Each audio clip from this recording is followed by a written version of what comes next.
Hi, I'm Dan Lagani with Solutions, the senior-focused home services company. And welcome to a new episode of AgeWise.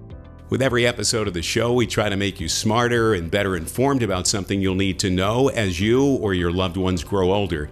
Today, we take a look at the family caregiver crisis in America, what it is and how you can better prepare yourself for the role that may inevitably come your way of providing help and guidance and support for an aging loved one. A couple of weeks back, we sat down with a terrific guest and had a wonderful conversation with Dr. Barry Jacobs. Dr. Jacobs is a clinical psychologist. He's a healthcare consultant, a frequent contributor to AARP, and the author of several books on the topic of family caregiving, including one he co-authored a couple of years back with his wife, Dr. Julia Meyer, for AARP, and it was entitled Meditations for Caregivers, Practical, Emotional, and Spiritual Support for You and Your Family. Dr. Jacobs, thanks so much for joining us today on AgeWise. My pleasure, Dan. Great to be here with you.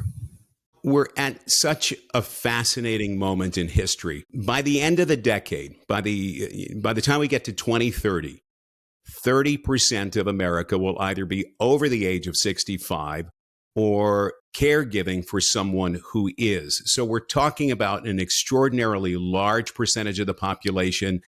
And what's so interesting to me is that so many caregivers wind up in that role for a family member unexpectedly. In fact, a Silver Solutions survey that we did just about a year ago on family caregiving indicated that up to 75% of people who are providing that role in a family are there unexpectedly as a result of an emergency or something that they never planned for. Why is there such a lack of planning and discussion around the possibility that as a family member, you may be called into service, if you will, to provide help? I think the answer, Dan, is that most people really don't like to think about bad things happening to their loved ones. It's almost as if they have a kind of magical thinking that if they think about those bad things happening, then they're going to make them more likely to occur. So only about half of Americans have a last will and testament. Only about a third of them have an advance directive. And so in the same way, people don't like to think about their parents, say, getting older and eventually needing help. So they don't prepare. And unfortunately, as you point out, a lot of times they're pivoting towards caregiving in an emergency when they really don't have the knowledge, they don't have the preparation in place to do as good a job as they might. So when you speak to people, and I know you write, I think, a monthly column for AARP, when you have the opportunity to either through your healthcare consultant practice or even through the column that you write, and you counsel people on what to do to make the process easier and less emotionally taxing, what are the top two or three things that you'd suggest that everybody take into account and plan for? I think if your parents are aging, I think you start having a conversation with them when they're in their 70s about not how you're going to take over their lives, because no parent wants to hear that, but really how the parent wants to live for as long as they have on this earth, and how can that adult child best support them in meeting that goal, and to have a conversation about where that parent is living. If they're living in a multi-story dwelling, then maybe that's not a great idea over time. Do they want to live with supports or without supports? And what do they need to do to change their environment to make it safer? I mean, just to engage that parent in a conversation where the parent begins thinking about it too. And sometimes the parents are more eager to have that conversation than the adult children are, because they too are worried. And then conversely, there are times that the parent does not want to have that conversation, and the adult child has to bring it up to them gently multiple times over time to begin understanding more about what that parent wants and how that child can help them. You mentioned something that is critically important that I want to call attention to when you said maybe multiple times that you have to bring the conversation up. Is that simply human nature? Do you see that over and over again where there isn't receptivity the first time, the second time? So this is not a one-off. Is that correct? I mean, you're going to have this conversation hopefully over a number of years, and the earlier you start having it, then the kind of the longer ramp up to actually having to implement something. I mean, my mom lived in Florida after living in New York her whole life, and she basically didn't want to talk about any of these things. I would bring it up to her, and she would say, "No, I'm okay. I've got this. You don't need to worry about me. Why don't you worry about your own family?" Because she didn't want to be a burden to me. And it really took a number of conversations over time to let her understand that I sincerely wanted to help. It was not going to be a burden to me. And that ultimately I felt it was my responsibility to support her as she got older. You wrote the first of the family caregiving books that you've authored back in 2006. I believe it was the Emotional Survival Guide for Family Caregivers. In the period of time since you first wrote that book to today, what are some of the bigger changes that have taken place that may make being the family caregiver better or worse than what you had originally contemplated and guided people on? I'll start with better. So I think there's much greater awareness in our society of the needs of older adults. There's many more support services for family caregivers in most communities than existed 20, 30 years ago. But the downside is there are many more Americans who need the support because our population is aging. So it's like we're racing to catch up with increasing awareness, increasing supports to meet the number of people who actually need the supports to do the best that they can with their aging parents. So we've used the word in this conversation multiple times, family caregiver. How does a family caregiver differ from a professional caregiver or a home health aide that someone may bring in to support what they can do individually? And are they complementary roles? Are they mutually exclusive roles? What's your perspective on what we should know about each of the different variations of caregiver? I think, unfortunately, it's a little confusing nowadays because we do use the word caregiver to mean that person who comes from an agency like Silver Solutions and versus someone who is related by blood. So originally, family caregiver was a term that specified someone who's a relative, someone typically a first-degree relative, sometimes a cousin, an aunt, who would step up and help when an older parent needed some assistance.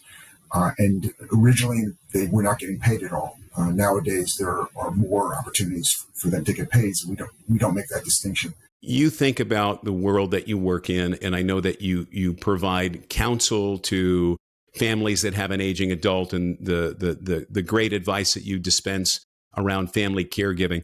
But what's your perspective on what the insurance industry or healthcare professionals can and should be doing to make the role of family caregiver easier and more successful? So one of the things that's happened primarily since the pandemic is there's the realization that we have to be able to provide more services in the home and help people age in place in the home. And part of that is because we don't want, with this big age wave moving through our population, we don't want folks to get to a point in their lives where they have to go to institutions like nursing homes. So we want to help people age in place. And part of that is providing care for them in their homes, in their choice of setting. And that means we want healthcare professionals to really partner with family members as partners in care, using those family members as eyes and ears of the healthcare team to observe what's going on with the patient in their home, to see how they're behaving, to see are they taking their medicines as prescribed, are those medicines having the beneficial effect that we hope they will. And then for the insurance companies, I mean, they are realizing now that they need to provide coverage for family caregiver support services because ultimately it keeps patients out of hospitals, out of emergency rooms, and out of nursing homes. So insurance companies will save money in the long run by better supporting the family caregivers with money up front. When you look at the macro issues for a moment, we talked at the outset, the number of people over 65 will only continue to grow over the next decade. And it's made doubly challenging by the fact that not only will more people grow older, they'll live longer. and the generation underneath them that is providing the role of family caregiver is actually smaller. So there simply aren't enough people to go around. Do you have a perspective on the role of government or public policy, things that you'd like to see done that would help ease the burden? Certainly, I'd like to see more government support of the kind of services that would enable more Americans to age in place in their homes. And that means paying for more non-medical personal care services, paying for more environmental supports, paying for the things that we know make a difference to let people live at home. And we're not there currently. Currently, we're there's lots of conversation about this, but the dollars aren't there yet. I think we're moving in the right direction. There's much more emphasis on what's called home and community services than there used to be. But we have a long way to go. Dr. Jacobs, just take a second and talk about your own background professionally as a clinical psychologist and now really someone who seems to specialize in helping in a very profound way the family caregivers provide support for their aging loved ones and to ensure that their emotional well-being is taken into account along the way. How did you come to specialize in that area? Well, I was a teenager in Queens, New York. My dad had brain cancer. He was first diagnosed when I was 14. And during the year that he was struggling with cancer, went through all the rigorous treatment for cancer. My family went through an extremely tough time. And then after he died, we went through a tough time afterwards. So at an early age, I got a firsthand experience with how illness is not an individual experience; it's very much a family experience. And I saw my mom, who was a homemaker, and then had to go to work to offset the fact that my dad couldn't work, and that became it just changed our family very dramatically. And so when I became a psychologist once upon long ago, but years later, I gravitated toward working with individuals and families dealing with serious and chronic illness, and have done so now for 30 plus years. Dr. Barry Jacobs, thanks so much for sharing, and thank you for being our guest today on AgeWise and for helping to make us all a little bit smarter about something that's so incredibly important, and that's the role of family caregiver in America today. If you like today's episode of AgeWise, please share it with a friend. And if you'd like all of the back episodes, just visit our website, silversolutions.com, and you can see every one of the 32 episodes that we've done over the last year plus. You can also make certain you get new episodes as they come out by going to Apple Podcasts and subscribing to AgeWise. I'm Dan Lagani for Silver Solutions, and for all of us who work hard every day to help make your loved ones' lives better for longer, thanks so much for joining. Stay safe and be wise.